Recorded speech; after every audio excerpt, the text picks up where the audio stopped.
Your presence makes sharing these stories worthwhile. Tell us, where are you tuning in from today? Big city? Small town? Share with us in the comments. Now, let's dive into today's story. Chapter 1. The Anniversary Overture. The grand ballroom of Emerald Gardens pulsed with life under the warm glow of crystal chandeliers. Howard Delgado stood near the entrance, his tall frame commanding attention without effort. At 38, he carried himself with the quiet confidence of a man who had built his empire from nothing. His perfectly tailored black suit accentuated his broad shoulders, and his steely gray eyes scanned the room. "Another glass of champagne, sir?" A server approached with a silver tray. Howard's lips curved into a practiced smile. "Thank you." He took the flute, his movements deliberate and controlled. The bubbles danced in the crystal glass, much like the tension brewing beneath his composed exterior. Across the room, his wife Elsa held court among a group of socialites. At 37, she remained striking, her midnight blue gown hugging her curves, diamond earrings catching the light with each laugh. But Howard noticed how her eyes kept darting toward the bar, where Mickey Hernandez lounged with predatory ease. "Darling," Elsa's voice carried as she approached Howard, her perfume preceding her. "Isn't this just perfect?" She placed a manicured hand on his arm, but her touch lacked warmth. Howard covered her hand with his, a gesture that appeared loving to observers but held no emotion. 10 years deserves celebration, doesn't it? Mickey chose that moment to saunter over, his 35-year-old frame carrying the cockiness of a man who thought he held all the cards. "Congratulations to the happy couple." He raised his glass, a smirk playing at his lips. Howard watched the subtle exchange of glances between his wife and the architect. A conversation without words, loaded with meaning. He'd seen it countless times over the past 2 years, each glance another nail in the coffin of their marriage. "Mickey," Howard acknowledged with a slight nod. "I'm glad you could make it. Your recent projects have been interesting." Mickey's smirk faltered for a moment. "Business is booming. Can't complain." "Indeed." Howard's response carried weight, though neither Mickey nor Elsa caught the underlying threat. The orchestra struck up a new melody, and couples began filling the dance floor. Howard turned to his wife, maintaining the facade. "Shall we?" As they moved across the floor, Howard led with practiced ease. Other couples commented on how perfect they looked together. The successful businessman and his beautiful wife, a modern-day power couple. If only they knew the viper he held in his arms. "I remember when we first danced," Elsa murmured, playing her part. "You were so nervous." Howard's grip tightened imperceptibly. "Things change, don't they?" The music swelled, and Howard spun her out, noting how her eyes immediately sought Mickey. The architect stood at the edge of the dance floor, his possessive gaze following Elsa's movements. Howard pulled her back in, perhaps with more force than necessary. "Is something wrong?" Elsa asked, a hint of challenge in her voice. "Wrong? No, everything is exactly as it should be." The dance ended, and Howard guided them toward the center of the room. The time had come. He clinked his glass, drawing attention. The room quieted as he began his speech. 10 years ago, I married what I thought was the love of my life," he began, his voice carrying across the hushed room. "A decade of memories, growth, and—" He paused for effect. "Surprises?" Elsa shifted beside him, her smile becoming fixed. She hadn't expected him to speak first. "I'd like to make a special announcement," she interrupted, her voice slightly too loud. Howard stepped back, allowing her the spotlight she so desperately craved. "I want everyone to know," Elsa continued, gaining confidence with each word, "that I've been cheating since day one of our marriage." The room collectively gasped. "I'm leaving you tonight, Howard. I hope you find someone better." The music screeched to a halt. Glasses stopped mid-clink. All eyes bounced between Howard and Elsa like a tennis match. Howard's response wasn't what anyone expected, least of all Elsa. He smiled, not the warm smile of earlier, but something colder, harder. "To new beginnings, then," he said, raising his glass in a mock toast. Elsa's triumphant expression faltered. This wasn't the reaction she'd anticipated. Where was the anger? The hurt? The public humiliation she'd planned to inflict? The double doors burst open with theatrical timing. Isaac Kaufman strode in, his silver hair and sharp suit marking him as Howard's longtime lawyer. He carried a leather briefcase with purpose, making his way directly to the couple. "Mr. Delgado." Isaac's voice carried just enough to reach interested ears. "The papers you requested." He withdrew a thick envelope, handing it to Howard with practiced efficiency. Elsa's face drained of color as recognition dawned. "Divorce papers." She'd been outmaneuvered. As instructed, Isaac continued, his voice deliberately carrying, "Everything is prepared. Though I must say, Mr. Hernandez better hope this is just a divorce for your sake." Howard took the envelope, his movements unhurried. "Thank you, Isaac. Your timing, as always, is impeccable." The whispers started, spreading through the crowd like wildfire. Elsa stood frozen, her perfect plan crumbling around her. Mickey had pushed off from the bar, taking a step forward before Howard's cold gaze pinned him in place. "Stay right there, Mickey." Howard's voice carried authority that couldn't be ignored. "Your surprise is coming. Be patient." Camera flashes began popping as phones came out. This wasn't just an anniversary party anymore. It was a society scandal in the making. Howard had transformed Elsa's moment of triumph into her public undoing. "You planned this," she hissed, grabbing his arm. "You knew." Howard removed her hand as if touching something distasteful. "For 2 years, darling. You weren't as clever as you thought."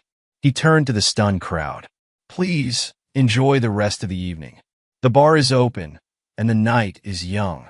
Isaac stepped forward, placing a firm hand on Elsa's elbow. "Mrs. Delgado, if you'll come with me.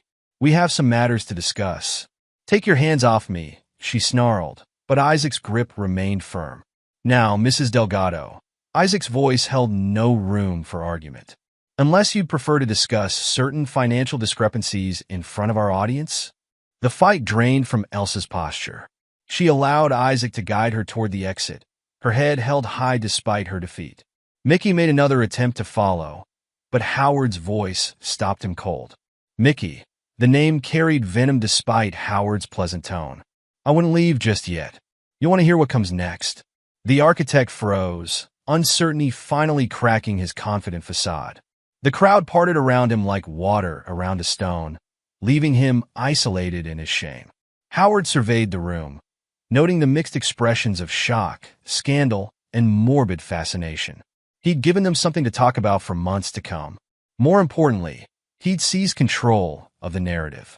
Elsa thought she would humiliate him, but he'd turned her moment of triumph into the beginning of her downfall. A toast. He raised his glass once more. To truth, consequences, and the price of betrayal. The room raised their glasses automatically, caught in the gravity of his presence. Even those who moments ago had pitted him now looked at him with a mixture of fear and respect. Howard Delgado wasn't a victim. He was a predator who had been patiently waiting to strike. Cameron Hardy, Howard's business partner and closest friend, appeared at his side. "Quite a show," he muttered, "though I still say you should have handled it more aggressively." Howard's lips twitched. "Patience, old friend. This is just the opening act." He checked his watch. "Now, if you'll excuse me, I have a meeting to attend." He strode from the ballroom, leaving chaos in his wake. The carefully orchestrated evening had gone exactly as planned. Now it was time for Phase 2. Chapter 2, The Spider's Web. The aftermath of the anniversary party rippled through the city's elite circles like a stone thrown into still water. Howard Delgado's penthouse office buzzed with activity as he coordinated the next phase of his plan. Cameron Hardy paced the room, his usual boisterous nature subdued by the coldness radiating from his friend. 2 years. Cameron shook his head in disbelief. "You knew for 2 years and never said a word." Howard stood at his desk, reviewing documents with laser focus. "Would you have been able to keep quiet?" "Hell no," Cameron admitted. "I'd have confronted them immediately. Probably would have thrown Mickey through a window, which is exactly why I didn't tell you." Howard signed another document with deliberate strokes. "Emotion makes people sloppy. I needed precision." A knock at the door interrupted them. Luther Blevins entered, his ex-cop demeanor evident in his straight-back stance. He carried a thick folder under one arm. "Mr. Delgado," Luther nodded. The latest surveillance report on Mr. Hernandez and Mrs. Delgado. Howard gestured to his desk. Show me. Luther spread out photographs and documents. Images of Elsa and Mickey at various locations, bank statements, phone records, 2 years of their lives documented in meticulous detail. They've moved into her apartment on Fifth Avenue, Luther reported. Mr. Hernandez seems quite pleased with himself. He's been making calls about new business ventures, throwing your name around quite liberally. Howard's expression darkened. Is that so? Yes, sir. He's scheduled meetings with several of your regular clients, implying he has inside information about your company's practices. Cameron slammed his fist on the desk. That little snake. Let me handle this, Howard. I'll make sure he never works in this city again. No. Howard's voice was quiet but firm. We stick to the plan? Luther, what about the shell company? Luther pulled out another document. Everything's in place. Bert Fish exists on paper only. The moment Mickey signs that contract, his down payment will vanish into accounts even he can't trace. And Elsa's financial advisor? Neil Higgins is fully cooperating. He's already begun suggesting high-risk investments. Between those and her current spending habits, she'll burn through her accessible funds within months. Howard nodded, satisfied. And the PR campaign? Tricia Pearson has everything prepared. The moment Mickey's reputation starts to crack, she'll make sure everyone knows about his questionable business practices. Cameron whistled low. You really have thought of everything. Almost, Howard corrected. Luther, I need you to step up surveillance on their apartment. I want to know the moment they start turning on each other. Yes, sir. Luther gathered his materials. One more thing. Mickey's been bragging at his club. Says he's finally beaten you at your own game. A cold smile played at Howard's lips. Has he now? Well, we'll see about that. After Luther left, Cameron studied his friend with concern. I've never seen this side of you, Howard. It's unsettling. You've never seen me betrayed before. Howard's voice carried an edge that made Cameron step back. They thought I was weak because I'm quiet. Because I prefer to avoid confrontation. They mistook patience for weakness, Cameron. That's a mistake they'll never make again. And what about the company? Well, you've been planning this revenge. Howard cut him off by sliding a folder across the desk. Cameron opened it, and his eyes widened. These profit margins... How? You think I've only been focused on Elsa and Mickey? I've been building something bigger. Something they can't touch. Howard pulled up a presentation on his computer. While they've been playing their little games, I've been consolidating power. That government contract everyone said was impossible? It's ours now. Cameron flipped through the papers with growing amazement. The Mar deal too? Howard, this is what happens when people underestimate me. Howard stood, straightening his tie. Now, if you'll excuse me, I have a meeting with Alfonso Hudson, the corporate spy. What are you planning now? Howard paused at the door. Mickey wants to play in the big leagues? Let's see how he handles real competition. Across town, Mickey and Elsa celebrated in their new apartment, unaware of the web closing around them. Mickey poured champagne while Elsa lounged on their new sofa. Did you see his face? Mickey laughed. All that control, and he couldn't even react properly. Pathetic. Elsa sipped her champagne, but something nagged at her. It was too easy, Mickey. Howard never loses control like that. Baby, he's just a businessman who got too wrapped up in his work. He never appreciated what he had. Mickey pulled her close. But I do. Mr. Hernandez, a voice interrupted from the doorway. They turned to see Luther, though they didn't know his role. A delivery for you. He handed Mickey a contract. Mickey's eyes lit up as he read. The Fisher Development Project? This is huge. Luther watched him passively as Mickey signed without reading the fine print. Another strand of the web secured. Back in his penthouse, Howard received Luther's confirmation. Everything was proceeding according to plan. He picked up a photo from his desk, his wedding photo. Without emotion, he dropped it into the shredder. You wanted a war, he murmured. Now you'll learn what that really means. Chapter 3. The Gathering Storm. The exclusive boardroom at the top of Delgado Tower hummed with tension. Howard sat at the head of the table, his presence commanding attention without effort. Isaac Kaufman stood at the windows, his reflection showing concern in his aged features. The divorce papers are ready, Isaac began. But Howard, we need to discuss the extent of what you're planning. Howard's fingers drummed a steady rhythm on the polished table. You have concerns? Concerns? Isaac turned, his professional demeanor cracking slightly. What you're proposing goes beyond revenge. This is destruction on a scale that they deserve. Howard finished firmly, standing to face Isaac. They made their choice. Now they'll face the consequences. Isaac adjusted his tie, a nervous habit Howard had noticed over their years of association. And your response is to destroy them completely? There are other ways to handle this. Howard stood, his movement deliberate and controlled. Do you know what Mickey's been doing? He's been approaching my clients, suggesting that my company is unstable, that I'm emotionally compromised. A cold smile played at his lips. He's right about one thing. I am compromised, just not in the way he thinks. The door opened, and Alfonso Hudson slipped in. The corporate espionage expert carried himself with the quiet confidence of someone used to operating in shadows. Mr. Delgado, Alfonso nodded. I have the information you requested. Howard gestured for him to continue. Alfonso spread documents across the table, bank statements, emails, phone records. Mickey's made several interesting moves lately, Alfonso reported. He's leveraged himself to the hilt, betting everything on the Fisher development project. Isaac picked up one of the documents, his eyes widening.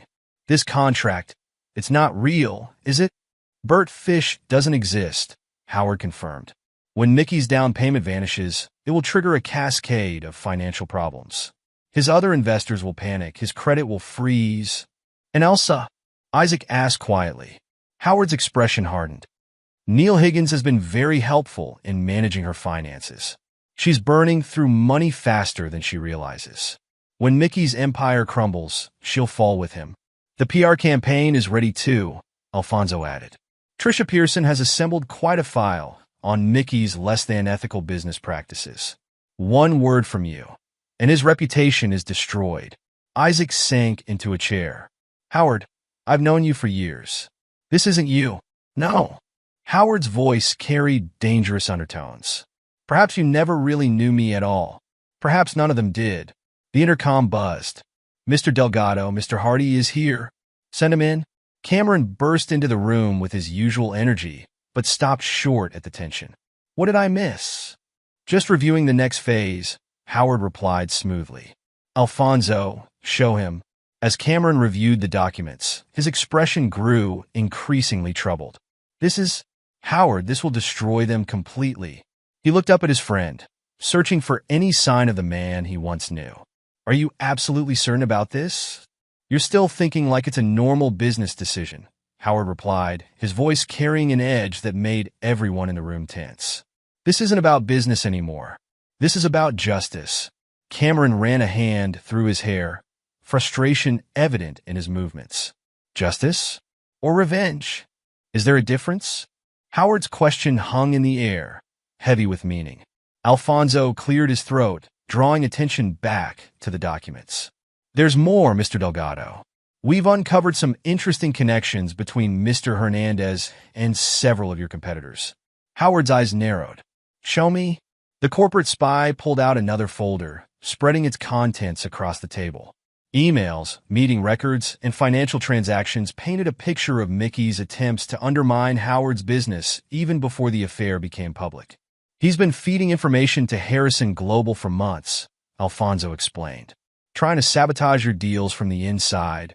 Cameron slammed his fist on the table. That treacherous little. Calm down.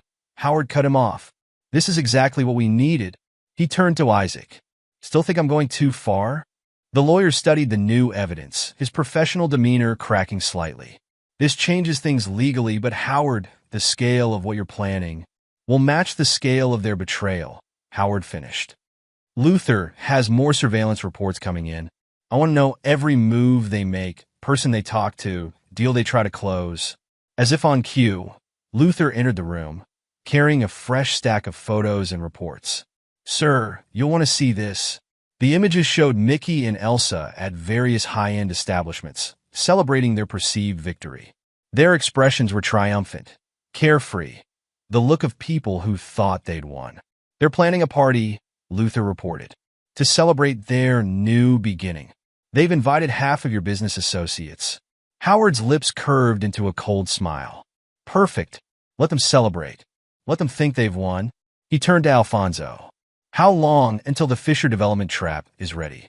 Everything's in place. The moment he signs. Good. Howard gathered the documents into a neat pile. Cameron, I need you to focus on the legitimate side of the business. Keep our partners calm. Maintain our image. Isaac, prepare the legal framework for what's coming. Alfonso, keep digging. I want everything you can find on both of them. And me, sir? Luther asked. Stay on them. I want to know the moment they start to crack. Howard's gaze swept the room, meeting each person's eyes in turn. Remember, none of this works unless they feel completely secure. Let them think they've succeeded. Let them celebrate. Cameron stood, shaking his head. I still say we should just confront them directly. Old school. That's exactly what they'd expect, Howard replied. They think they know me. The quiet, controlled businessman who avoids confrontation. They'll learn how wrong they are, but not yet. Not until it's too late for them to do anything about it. Isaac gathered his briefcase, pausing at the door. Howard, once this starts, there's no going back. I know. Howard's voice was cold, final. They made their choice 2 years ago. Now they'll live with the consequences. After everyone left, Howard stood at his window, watching the city below. In the reflection, he saw not the successful businessman everyone thought they knew, but something darker, more dangerous. His phone buzzed at the message from Luther with a new photo. Mickey and Elsa, toasting with champagne in their new apartment. Howard zoomed in on their smiling faces, his expression hardening. Enjoy it while you can, he murmured. The storm is coming. Chapter 4. The cracks appear. Mickey Hernandez sat at his desk, staring at the contract before him with hungry eyes. The Fisher Development Project, a $50 million residential complex that would cement his reputation in the industry. His fingers trembled slightly as he reached for his Mont Blanc pen. This is it, baby, he called out to Elsa, who lounged on the Italian leather sofa in his office.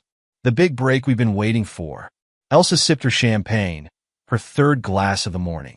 Are you sure about this, Mickey? It seems too good to be true. Too good? Mickey laughed, signing with a flourish. This is what we deserve. Howard's not the only one who can play in the big leagues. The contract bore the letterhead of Bert Fish Development Corporation, promising substantial returns on Mickey's initial investment. He wrote the check without hesitation, $2 million of his liquid assets, nearly draining his accounts. Send this over to Mr. Fish immediately, Mickey instructed his secretary. And order more champagne. We're celebrating. Across town, in a nondescript office, Luther Blevins watched through surveillance cameras as Mickey sealed his fate. He picked up a secure phone. It's done, Mr. Delgado. He signed everything. Howard's voice came through, cold and satisfied. How much? $2 million, sir. Almost everything he has. Good. Initiate phase 2. Mickey's celebration lasted exactly 3 days. On the 4th morning, his bankers called. The check had cleared, but the receiving account had vanished. Bert Fish Development Corporation didn't exist. Not in any registry. Not in any database. What do you mean it's gone? Mickey shouted into his phone. That's impossible. I have the contract right here. His lawyer's voice was grim. The company doesn't exist, Mickey. The address is a vacant lot. The phone numbers are disconnected. This looks like a sophisticated fraud. Then call the police. With what? The shell company's gone. The money's been routed through offshore accounts. Filing charges would cost more than you have left, and the chances of recovery are minimal. Mickey slumped in his chair, his designer suit suddenly feeling too tight. His phone buzzed, another banker calling about missed payments on his property loans. Elsa burst into his office, her face pale. Mickey, my cards aren't working. None of them. Not now, baby. I'm dealing with... No, you don't understand, she interrupted. My accounts are frozen. My financial advisor said something about irregular activities being investigated.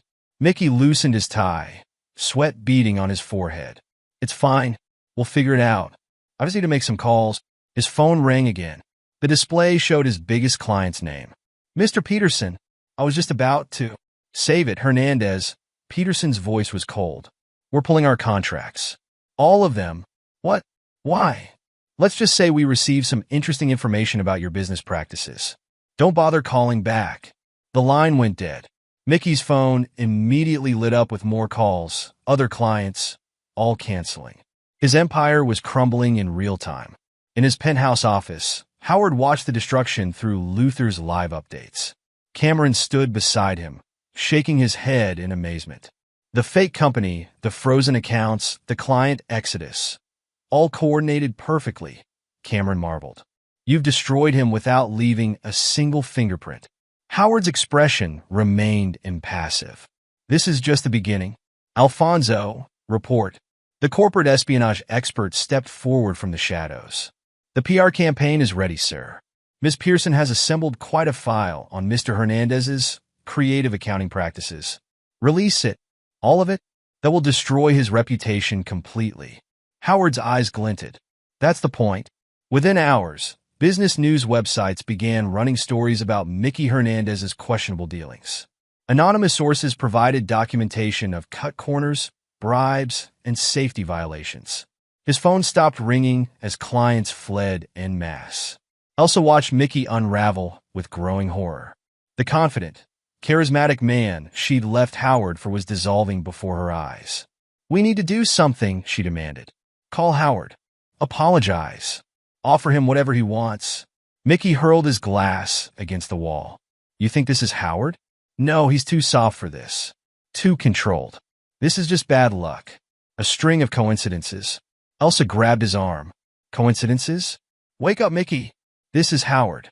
He's destroying us, piece by piece. He's not capable of this. Mickey shouted, but doubt crept into his voice. In his office, Howard reviewed Luther's surveillance photos of their argument with cold satisfaction.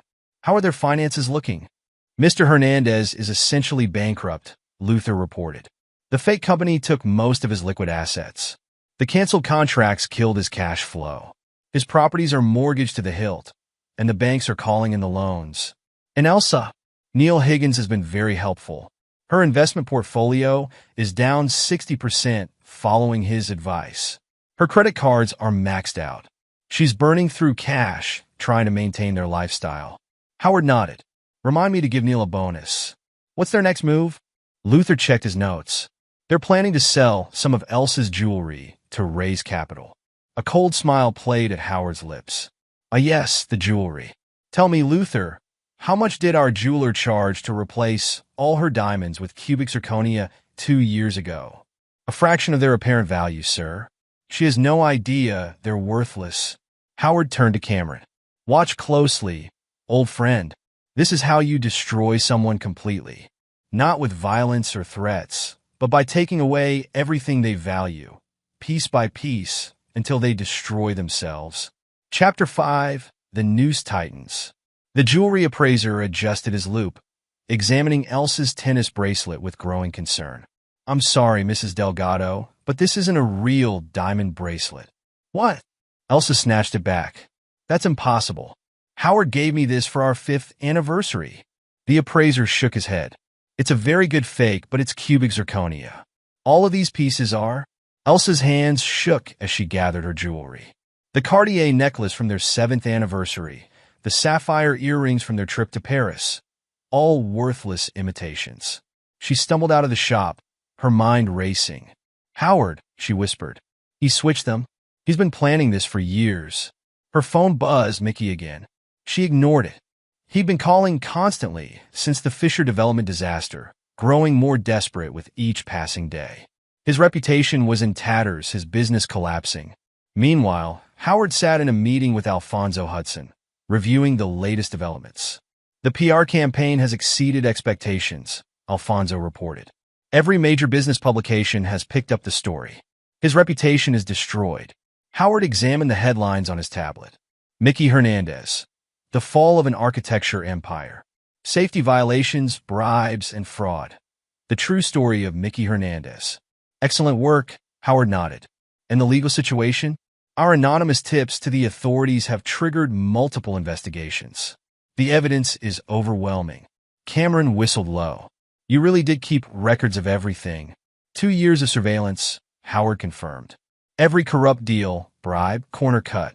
I just waited for the right moment to expose it all. His phone buzzed, Luther calling. Sir, you need to see this. They're fighting. Howard pulled up the surveillance feed on his computer. Mickey and Elsa's voices filled the room, caught by Luther's hidden microphones.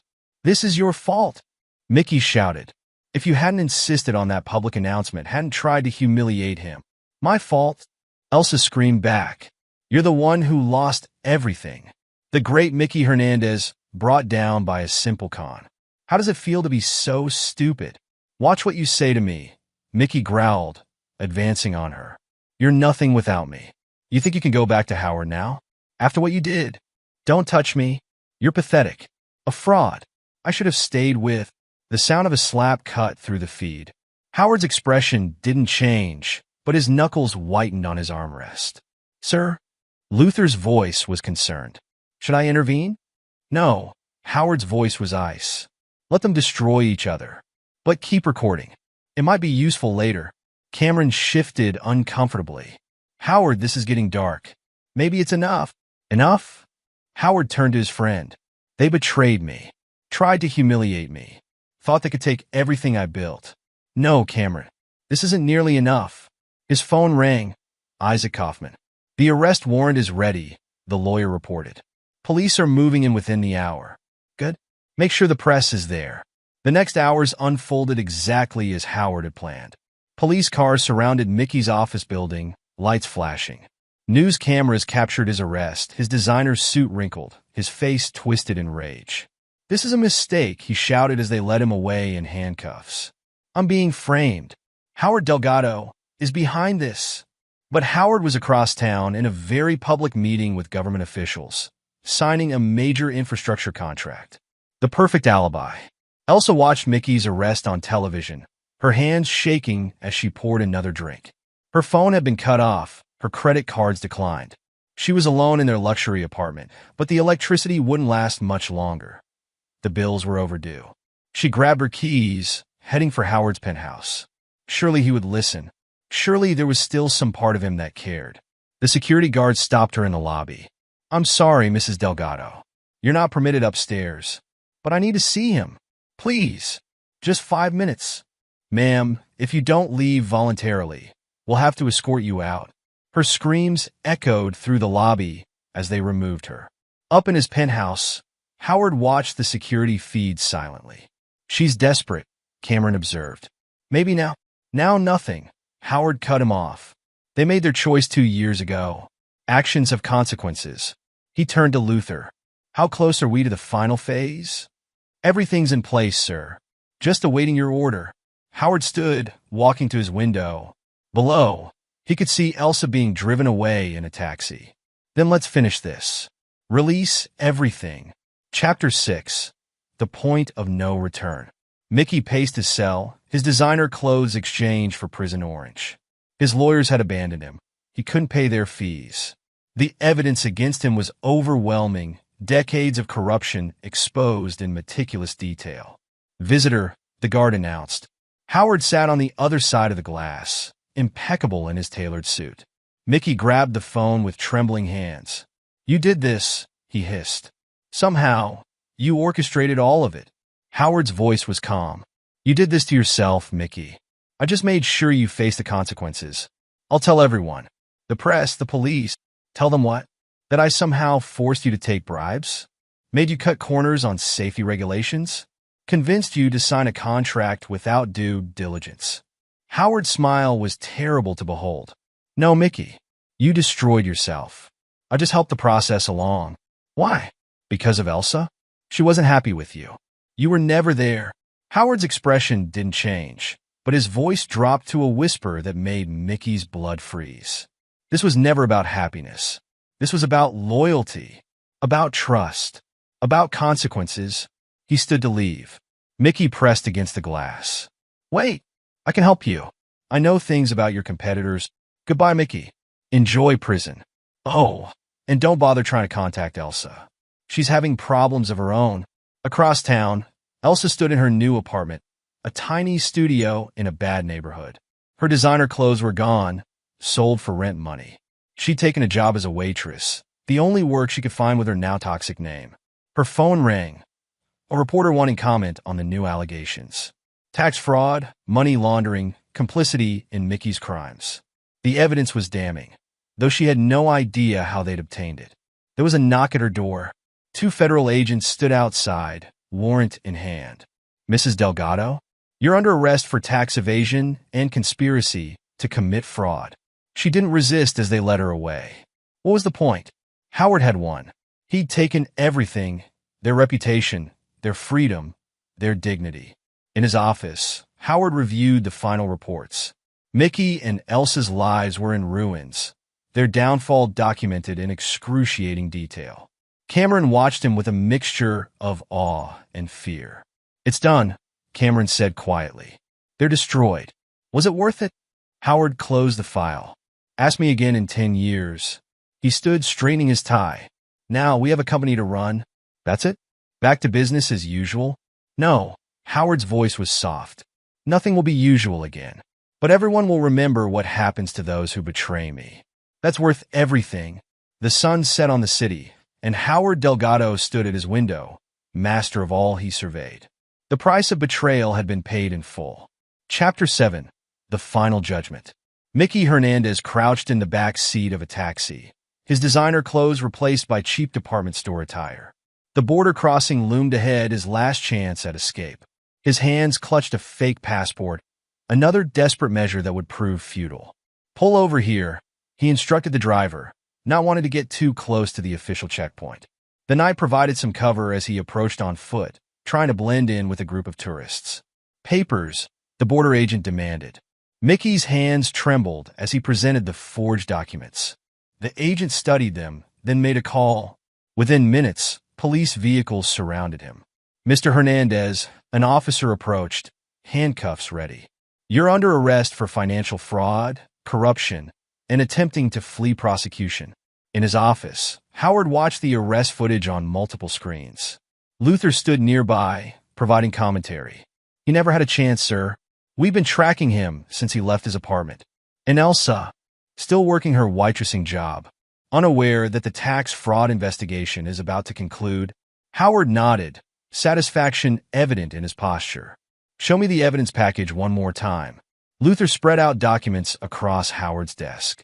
Years of financial records, falsified tax returns, evidence of Elsa's complicity in Mickey's schemes. All carefully preserved, dated, and verified. The prosecution has everything they need, Luther confirmed. The DA is particularly interested in their joint business ventures.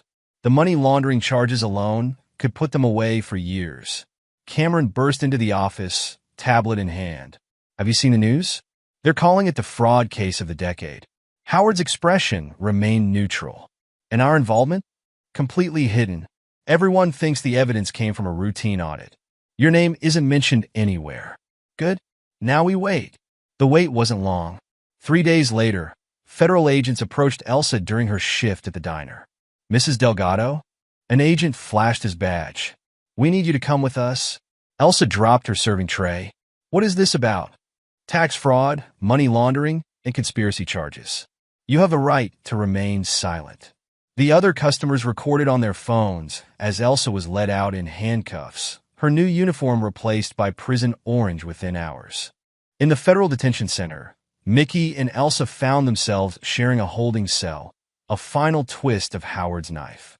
This is your fault, Elsa screamed, launching herself at Mickey. You and your stupid schemes. Guards rushed in to separate them as Mickey shouted back. You're the one who couldn't keep your mouth shut.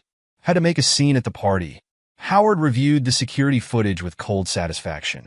How long until their trial? Isaac consulted his notes. Fast-tracked due to public interest. 2 weeks at most. The evidence is overwhelming. They'll likely plead bargain. No deals. Howard's voice was steel. I want them to face everything. Cameron shifted uncomfortably. They're already ruined, Howard. Maybe nothing. They chose this path. Now they'll walk it to the end. The trial was brief but spectacular. Prosecutors presented mountains of evidence. Each document, each transaction, each illegal deal meticulously documented. Mickey and Elsa's lawyers, public defenders since they couldn't afford better, were overwhelmed. Howard attended each day, sitting silently in the back row, his presence a constant reminder of their downfall. The verdicts came quickly, guilty on all counts. The judge, influenced by letters Howard had arranged to be sent from Mickey's defrauded clients, showed no mercy. 20 years, Luther reported. Each of them. No possibility of parole for at least 15. Howard stood at his office window, looking out over his domain. Transfer them to separate maximum security facilities. I want them to serve their time alone. Already arranged, sir. Different states, different security levels. Cameron watched his friend with growing unease. Is it enough now, Howard? Have they paid enough? Howard turned, his eyes cold. They'll never pay enough. But this will do. Chapter 8. The Price of Betrayal. The high-security prison cell felt like a tomb to Elsa. Gone were the designer clothes, the luxury apartments, the social status. Her orange jumpsuit hung loose on her frame. She'd lost weight since her arrest. A guard approached her cell. Visitor. She shuffled to the visiting area, hands and feet shackled. Through the thick glass, Howard sat waiting, impeccable in his suit. Why? Her voice cracked. Why did you do this to us? I didn't do this to you. Howard's voice was calm. You did this to yourselves. I merely ensured you faced the consequences. I'm sorry. Tears streaked her makeup-free face. I was wrong. We can start over. No, Howard cut her off. We can't. There is no starting over. No forgiveness. No second chances. You made your choice 10 years ago. Now you live with it. In another prison, 2 states away, Mickey paced his cell like a caged animal. His cellmate watched with growing annoyance. Sit down, rich boy, the man growled. Your pacing won't change anything. Mickey slumped onto his bunk. His reputation was destroyed, his career over. News channels still ran stories about his crimes, each revelation more damning than the last. A guard appeared. Hernandez. Visitor. Howard sat behind the glass, studying Mickey like an interesting specimen. Come to gloat. Mickey spat. No need, Howard replied. Your situation speaks for itself. I'll tell everyone what you did, how you set us up. With what proof? Face it, Mickey. You're nothing now. Less than nothing. Just another convicted felon serving his time. Back in his office, Howard reviewed the prison visit recordings with Cameron. Was it necessary to see them? Cameron asked. To twist the knife? Yes. Howard's voice was firm. They needed to understand. This isn't just punishment. It's a message. Nobody betrays me without consequences. The media circus continued. Talk shows dissected Mickey and Elsa's fall from grace. Financial magazines wrote cautionary tales about their schemes. Their names became synonymous with betrayal and fraud. Howard's empire grew stronger. New contracts poured in as competitors faltered. His reputation for business acumen soared, while any connection to Mickey and Elsa's downfall remained hidden. In their separate prisons, the former lovers faced their new reality. Elsa's beauty faded under harsh fluorescent lights and prison food. Mickey's confidence crumbled under the weight of daily humiliations. Luther provided regular updates on their deterioration. Mrs. Delgado attempted to contact her old social circle. He reported. None responded. Mr. Hernandez tried to file another appeal. Denied immediately. Howard nodded, satisfied. Make sure they stay in separate facilities. I want them to suffer alone. Cameron watched his friend with a mixture of fear and respect. You've changed, Howard. You're stronger, Howard finished. I've become what I needed to be, what they made me become. Chapter 9. The Serpent's Shadow. 15 months into their sentences, Howard arranged one final visit to each of them. First to Mickey's prison, where the once proud architect had become a shell of himself. Please, Mickey begged. You've won. Just help me get a transfer, a better cell, anything. No, Howard's voice was ice. This is your life now. Accept it. Then to Elsa's facility, where his former wife barely resembled the beauty who had once graced magazine covers. Howard, she pressed her hand against the glass. I still love. No, you don't.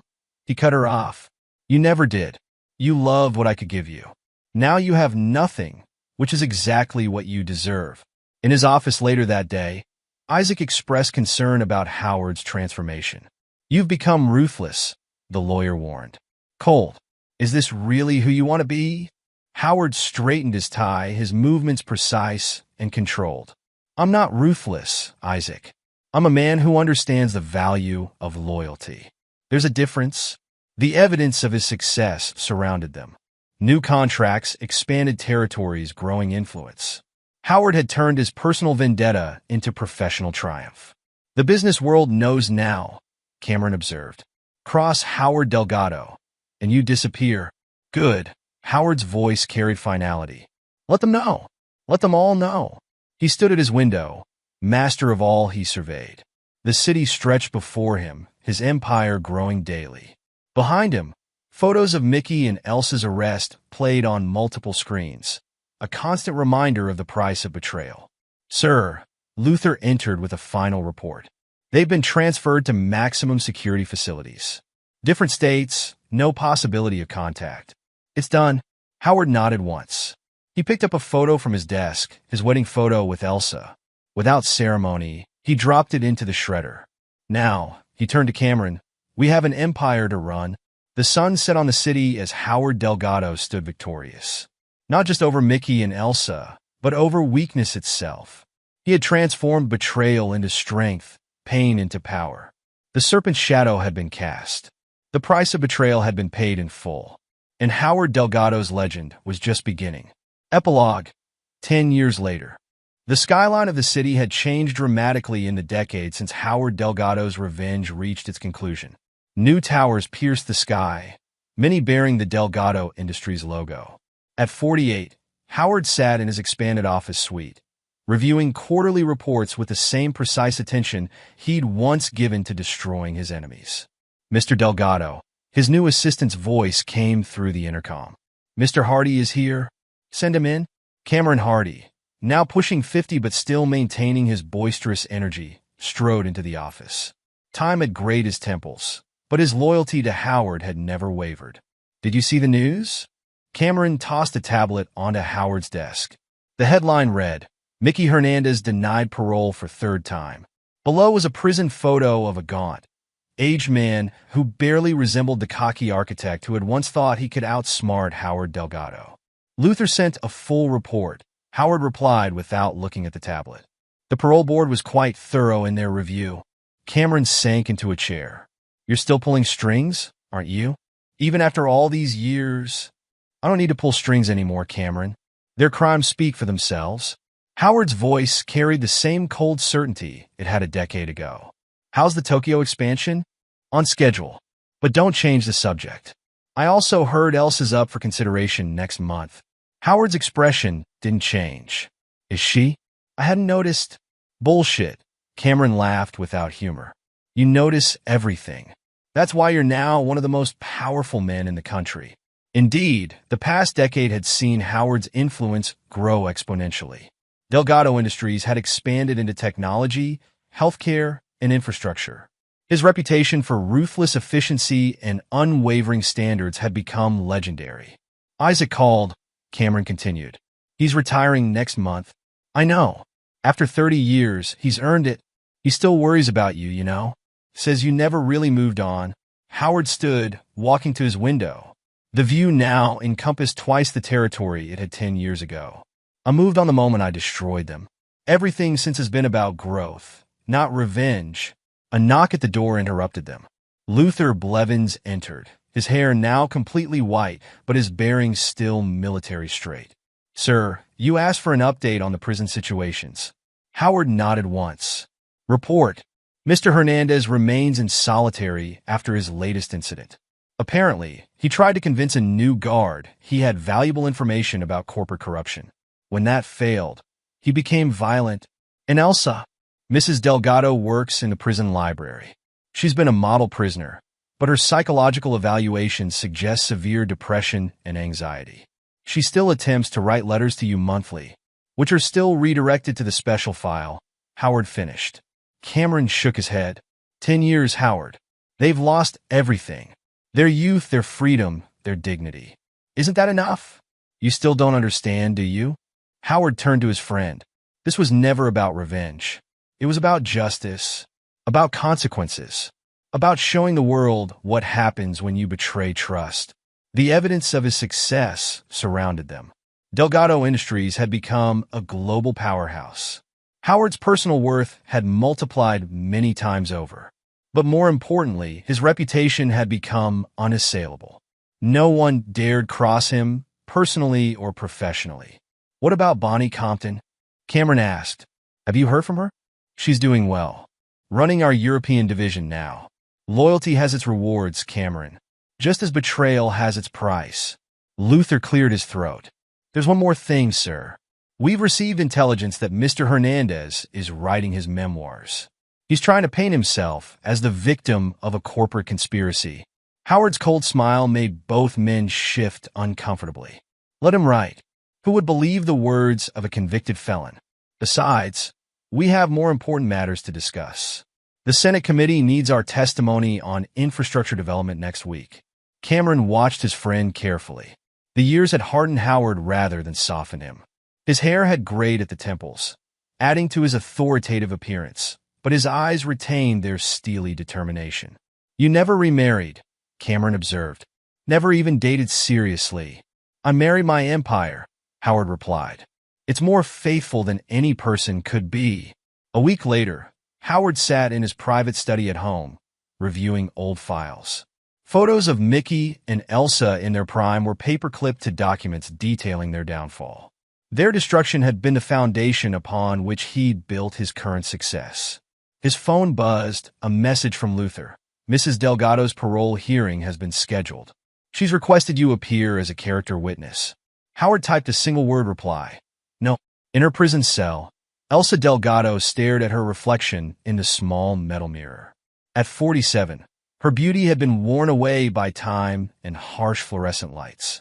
Her once perfect hair had grown dull, her designer clothes replaced by prison-issue garments that hung loose on her thin frame. "Mail call," a guard announced, pushing an envelope through the slot. Elsa's hands trembled as she opened it. Another form letter.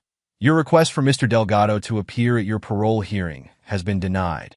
2 states away, Mickey Hernandez sat in solitary confinement, scribbling frantically in a notebook. His once confident handwriting had become a desperate scrawl. "They need to know the truth," he muttered to himself. "How he set us up, how he destroyed us." But even as he wrote, he knew no one would believe him. Howard Delgado's reputation was untouchable, his power almost absolute. Mickey's words would be dismissed as the ravings of a bitter convict. Back in his office, Howard reviewed plans for his next major project, a revolutionary urban development that would transform the city's skyline once again. "Mr. Delgado," his assistant buzzed. "Your dinner meeting with the governor is confirmed for 8 o'clock. "Thank you." "And the other matter?" "The prison board received your foundation's generous donation for rehabilitation programs. They're very grateful." Howard allowed himself a small smile. Even his apparent acts of charity served his purposes. The donation would ensure the board remained rigorous in their parole reviews, all while enhancing his public image. Cameron entered without knocking, the only person allowed such liberty. "The Tokyo deal is signed. We now control 30% of the Pacific Rim market. Good. Schedule a board meeting for next week. It's time to discuss expansion into South America." Cameron hesitated. "Howard, I found this in the archives." He placed an old photo on the desk, Howard and Elsa's wedding day. "Maybe it's time to—" Howard cut him off by dropping the photo into his shredder without a glance. "The past is dead, Cameron. I killed it myself. Now, about South America." That evening, Howard stood in his penthouse, which now occupied the top 3 floors of his newest tower. The city spread below him like a kingdom, much of it under his direct or indirect control. Luther's evening report arrived on his tablet. Mickey Hernandez, still in solitary. Mental health declining. Elsa Delgado, parole hearing scheduled for next month. Outcome predetermined. Business competitors, none presenting significant threats. Political connections, strengthening with new administration. Howard closed the report, satisfied. His revenge had evolved into something greater, a complete transformation of his world. The betrayal that might have destroyed a weaker man had instead forged him into something more powerful. The next morning, headlines announced Delgado Industries' latest acquisition, a major tech company that would increase Howard's influence in Silicon Valley. The business world buzzed with speculation about his next moves. In his office, Howard reviewed surveillance photos from both prisons. Mickey had aged 20 years in 10, his arrogance replaced by desperate paranoia. Elsa had shrunk into herself, her once proud bearing now stooped and defeated. "Sir," Luther entered with fresh reports. Mr. Hernandez attempted to contact a journalist again. "It's been handled." And Elsa's parole hearing? "The board has received comprehensive documentation of her involvement in the financial crimes. Her psychological evaluation suggests she remains unrepentant." Howard nodded. "Make sure the victims of their fraud schemes are notified. They may wish to make statements." Cameron arrived for their daily meeting, noting the prison reports on Howard's desk. "Still keeping tabs on them? After all these years?" "Knowledge is power, Cameron. I monitor everything that might affect my interests." "They're broken, Howard. Completely destroyed. Mickey's lost his mind, and Elsa's a shell of herself." "Actions have consequences," Howard replied. "They chose their path." The empire Howard had built stood as a testament to his principles. Loyalty was rewarded. Bonnie Compton ran Europe. Luther handled global security. Cameron managed international operations. Betrayal was punished. Mickey and Elsa served as cautionary tales. Their downfall a warning to anyone who might consider crossing Howard Delgado. Late that night, Howard reviewed old surveillance footage from the night of his 10th anniversary party. Elsa's announcement, his controlled reaction, the beginning of their destruction. The footage served as a reminder of the moment he'd transformed betrayal into triumph. His phone buzzed. Another letter from Elsa had arrived at the processing center. Like all the others, it would go unread into the special file Luther maintained. Some doors, once closed, remained locked forever. The next board meeting demonstrated Howard's complete dominance of his empire. Directors who had once questioned his methods now followed without hesitation. His reputation for ruthless efficiency and unwavering standards had become the stuff of business legend. "The South American expansion will proceed," he announced. "We'll begin with Brazil and Argentina." No one questioned his decision. No one dared. In her prison cell, Elsa prepared for her parole hearing, knowing in her heart it was futile. Howard's influence, though invisible, remained absolute. Her betrayal had cost her everything: youth, beauty, freedom, dignity. Mickey, in his solitary cell, continued writing his memoirs, his words becoming more unhinged with each page. The cocky architect who had thought himself clever enough to outsmart Howard Delgado had been reduced to a rambling prisoner whom even the guards ignored. Howard's empire continued to grow. New towers rose, bearing his name. Politicians sought his support. Businesses courted his partnerships. Universities offered honorary degrees. The man who had turned personal betrayal into professional triumph had become a figure of almost mythical power. "Your legacy is secure," Cameron observed during a late-night strategy session. Was it worth the cost? Howard looked out over his domain, his expression unchanging. "There was no cost, Cameron. Only investment in a truth everyone needed to learn." He turned to his friend, his eyes as cold as they'd been a decade ago. "Loyalty is rewarded. Betrayal is punished. Everything else is just business." The city lights glittered below, many of them powered by Delgado Industries subsidiaries. Howard's revenge had transformed into something far greater, a complete reshaping of his world according to his principles. The legacy of loyalty, written in steel and glass, in broken lives and built fortunes, would endure long after the original betrayal was forgotten. Howard Delgado had turned personal pain into professional power, creating an empire where his word was law and his principles were iron. In the end, it was never just about revenge. It was about creating a world where loyalty was the highest virtue and betrayal carried the ultimate price. Howard Delgado had done more than destroy his enemies. He had built a legacy that would outlast them all. And there you have it. Another story comes to an end. What did you think? I'd love to hear your thoughts in the comments below. If you enjoy this story, consider joining our community by subscribing. It means the world to us. For more stories like this one, check out the recommended videos on screen. And I'll see you there.